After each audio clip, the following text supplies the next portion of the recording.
Hello, and you're welcome to Global Business Insights, where we keep you up to date on the main business headlines across the globe. Here in the UK, Rishi Sunak's Conservatives have been hammered in local elections across England and Wales. Sunak has described the loss of Conservative councillors as disappointing.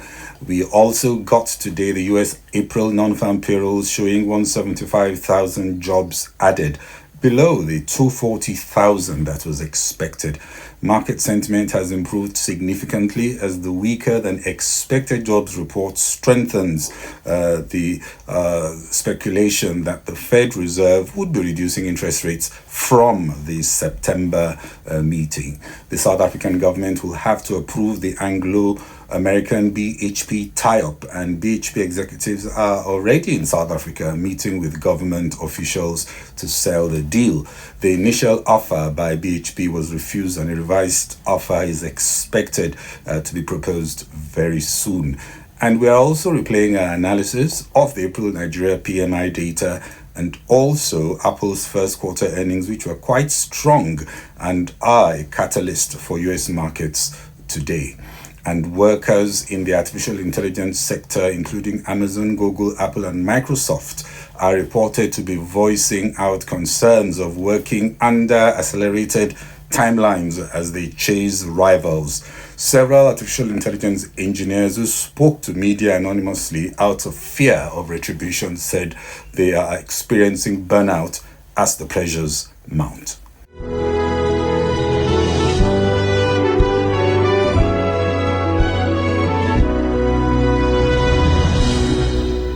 It was a weak jobs report. US job growth totaled 175,000 in April, which was much less than the 240,000 expected. Unemployment at 3.9%, slightly higher than 3.8% expected. We also saw steady labor participation rate. Data for March was revised up to show payrolls rising by 315,000 jobs instead of 303,000 as previously reported.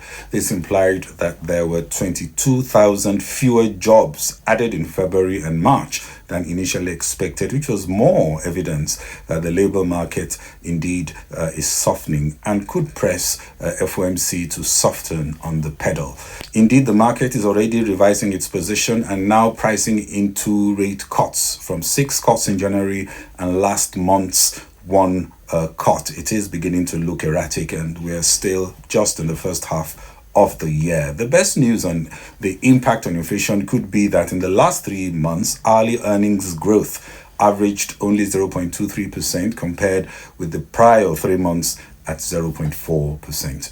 Markets definitely took notice of this data release. US stock futures immediately went up as the news came out, and bond yields came down. The FOMC have said they are data dependent, and the markets are also paying much more attention to the data. Commenting on the April labor market report, Federal Reserve Bank of Chicago President Austin Goolsbee told reporters that it was a solid report, but also said he would not commit anything even into the next meeting, and that the Fed must get comfort that recent inflation is not a sign of reacceleration.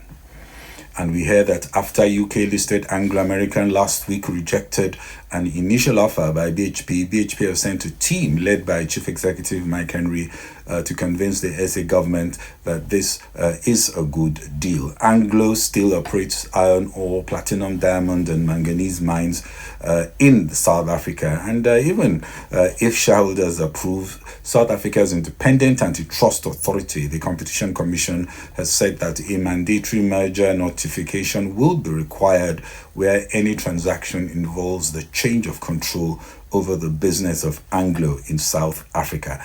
The South African government will, of course, ensure that the deal will not harm competition, and second, ascertain that it's justifiable on public interest grounds, which includes the impact on jobs on historically disadvantaged South Africans and the ability of industries to compete globally. Apple's results outperformed expectations, and it was backed up with a huge share stock repurchase program of $110 billion. Yet another sign of confidence. In Q1, Apple posted revenues of $90.8 billion, down 4% from a year ago, but still slightly above expectation of $90.5 billion. Earnings at $1.53 a share also beat expectations of $1.51.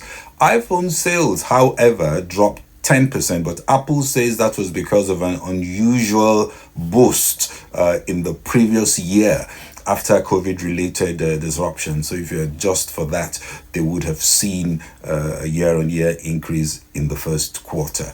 Other details on performance: iPhone revenue at 45.96 billion, missed 46 billion estimated, while Macs beat at $7.5 billion. iPad revenues at $5.6 billion was less than $5.91 billion estimated. Wearables, home and accessories revenue were $7.9 billion, down 9.6%, very much in line with consensus.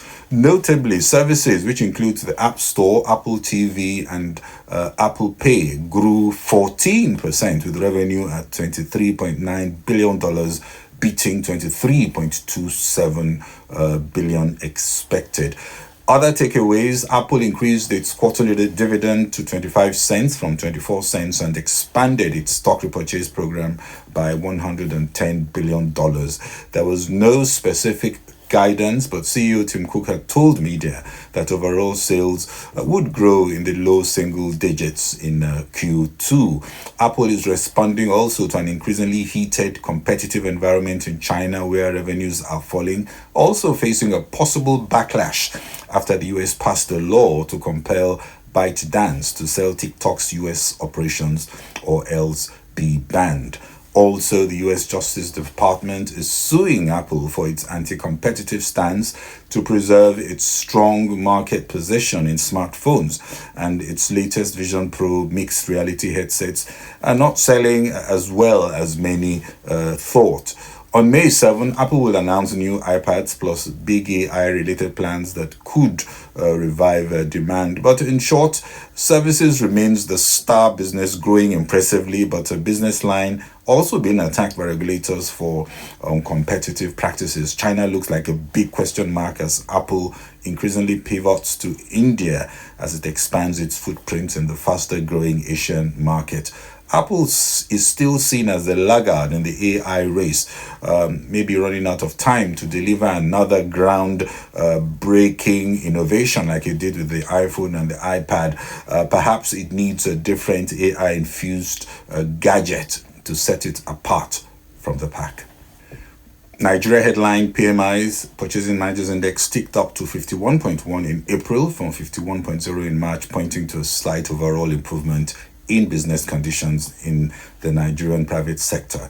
According to the release, private sector activity started the second quarter on a strong, albeit modest footing, as a slower rate of price increases supported the rise in the growth of new orders. Naira appreciation by 22.5% month-on-month in April also provided support for a slowdown in the pace of price increases. The good news from the PMI release is that headline inflation is close to its peak. Further rate hike at the next MPC will constrain household consumption and business investments, which means a moderation in the growth of interest rate sensitive sectors like the manufacturing, construction, real estate, and trade. According to the release, the economy will grow by 2.9% in 2024, which is a far cry from the government's target of 3.8% and IMF forecast of 3.3%, just revised up from 3.0%. That's after 2.9% growth in 2023. The IMF saw three main challenges for sub-Saharan Africa in its latest report, where it sees a tepid recovery. First is improving public finances without undermining development, monetary policy focused on ensuring price stability, and implementing structural reforms to diversify funding sources and economies. In Nigeria, the key blockers to growth are not easy to deal with: electric power outages, still rampant insecurity, record high inflationary pressures, and the massive infrastructure gaps. Analysts also point out that consumption is pivotal in Nigeria's GDP growth, driving growth. In 2023, private consumption, as estimated by the Economist Intelligence Unit, contributed about 65.2% to Nigeria's GDP.